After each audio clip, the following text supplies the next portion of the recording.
Hello everyone. I know it's been a while, but I've been busy with other things. I figured today would be a good day for a story. The tale of another session of D&D. So, let's begin in the middle, as all great stories do, and have a kitten climb up our leg to read the story to you. Our story begins with two brave adventurers, a rogue human and another human that was a barbarian that looked like a chick but acted like a dude, and the entire time we still aren't sure what it is. So, to begin this story, I, of course, was the DM. The adventurers had heard rumors of a cave that had opened up, and they had gone to investigate. But upon entering the cave, the entrance collapsed, trapping them inside. They began traveling through the darkness. One lit a torch, and the rogue tried to hide in the darkness, just to hide. They searched the cave, and they found boards blocking certain passageways, which they broke through and continued on. Finally, they broke through the last set of boards, into an old basement of a crumbled building. They found a treasure chest in there with some loot, and a letter saying that the owner of that land was trying to build a guild, but he lacked the skills required. So he left the treasures that they found, along with the note, asking whoever claims these treasures to go forth and fulfill his dream of building a guild. They emerged, and the place was completely destroyed with time. Stone walls that had crumbled, the highest point standing 3 feet tall. Luckily, the door was intact. Unfortunately, the walls where the hinge was not. So they had a metal door lying on the ground and a whole bunch of rubble.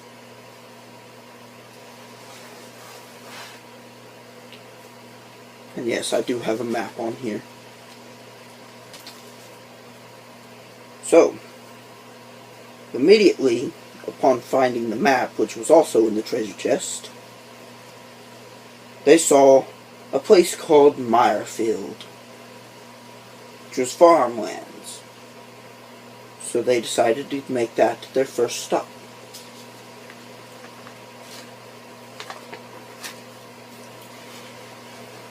They reached Mirefields and found a marketplace where all the farmers gathered to sell their goods to whoever wished to purchase them.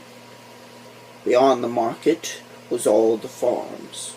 Farm after farm after farm, each growing a different crop. But what did our brave adventurers seek? Watermelons. One purchased a watermelon while the other requested the seeds.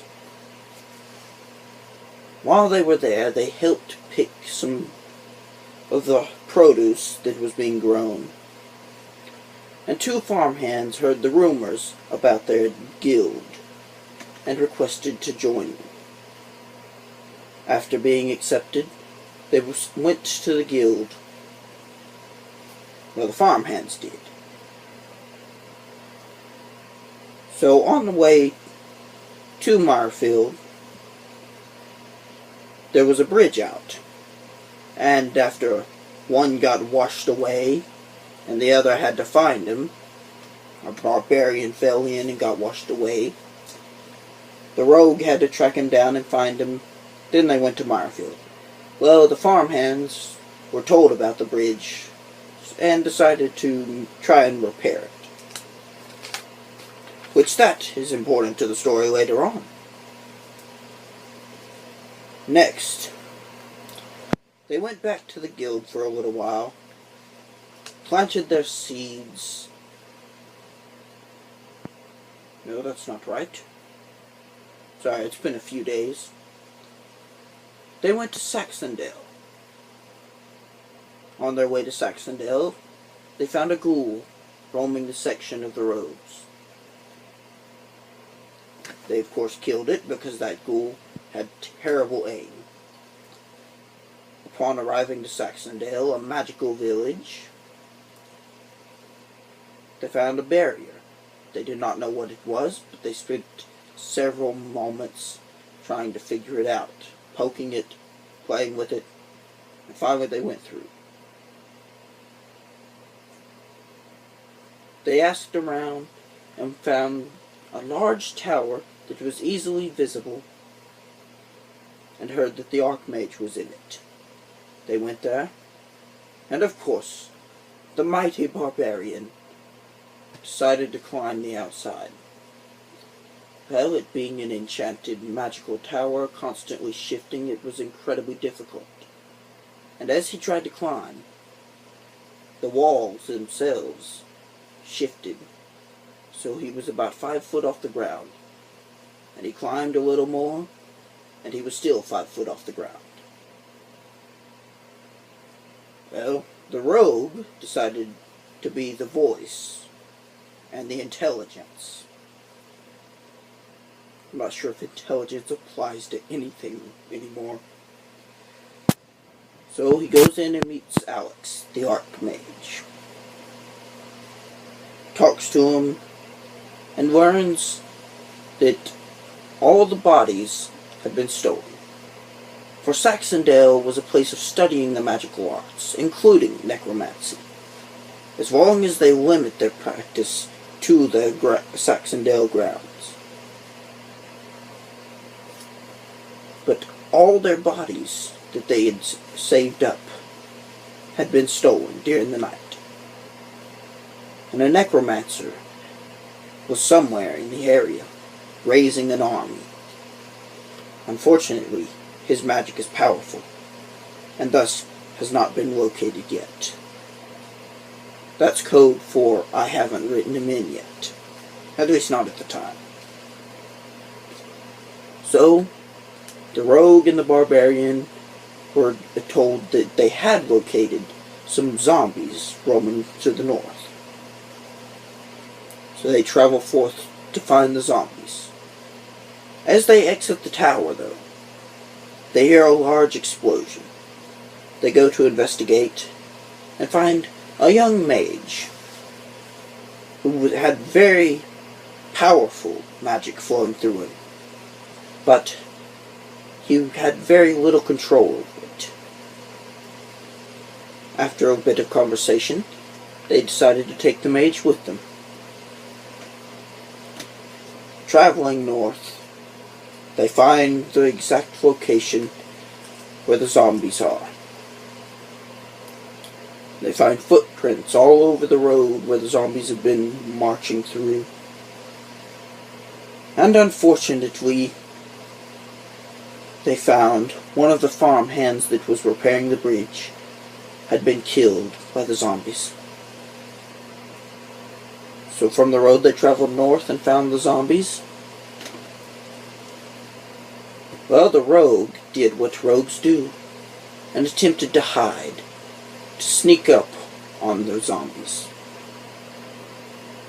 He rolled incredibly low, ran behind the zombies, and tried to hide behind them. Extremely obvious because they all saw him running over to hide behind them.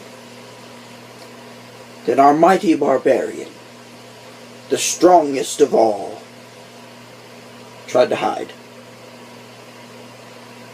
Now, the sad part of this, and the hilarious part, the rogue, who is known for stealth, failed horribly. The barbarian, who is known for muscle and smashing heads, rolled a nat 20. He temporarily turned invisible.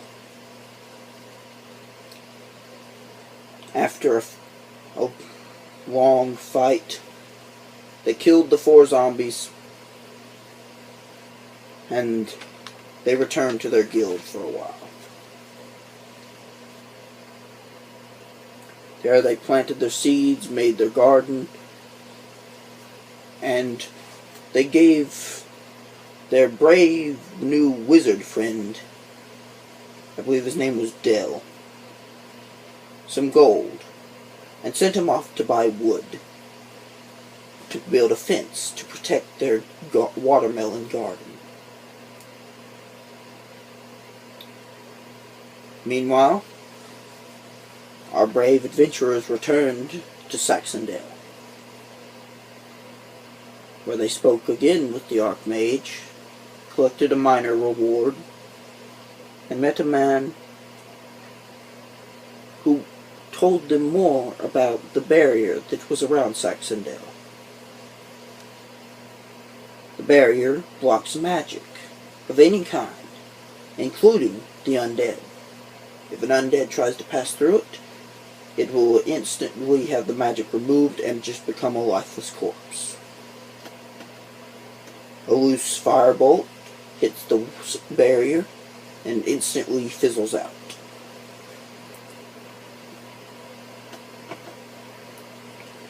Well, he offered to build them one, because he too had heard of this new guild.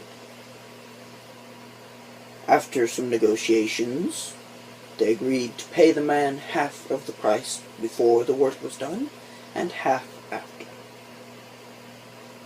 The total being 300 gold.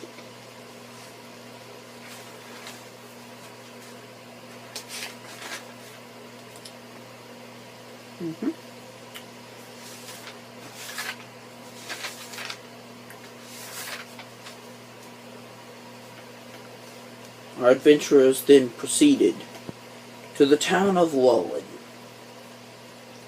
dwarven community, right at the base of a mountain, with their mine. These dwarves are incredibly skilled at stonework. So, upon entering this town, well, right at the edge of the town, they see statues of great dwarven warriors.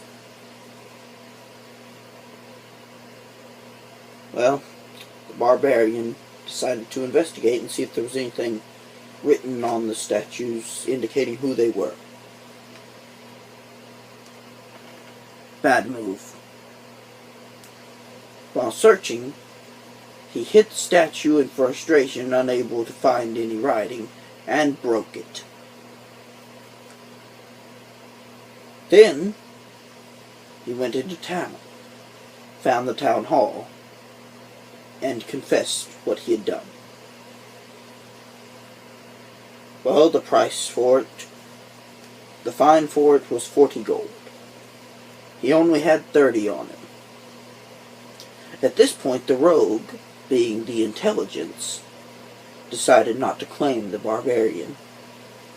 So he came in having no association to that barbarian. Told them that he was from the guild, the newly formed guild, and they gave him a job. He was asking about work to earn money. Well, they don't exactly have money, but they offered to build up some walls and defenses for them on their guild hall with their stone, if he could complete the task. As for the barbarian, who did not have the full amount, they took his 30 gold and sent him on the same job. His entire reward is paying off his debt. A measly 10 gold that pays off his debt. Well, the job, deep in their mind, they uncovered an ancient vampire. And this vampire made it impossible for them to continue recovering stone. They could not continue their mining operation. Several miners had already been claimed victims of this vampire. And that is where our story ends for now.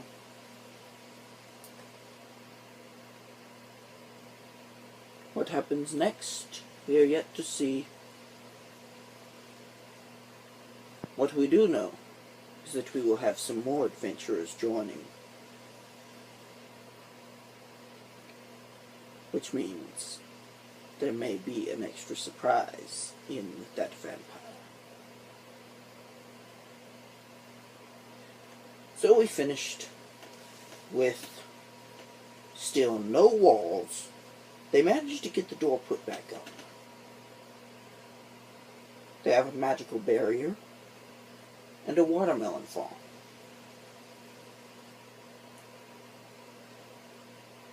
But, oh, and of course, they still have not picked out a guild name. But their guild is supposed to represent something about killing with a reason. Like you have to have a valid reason to kill.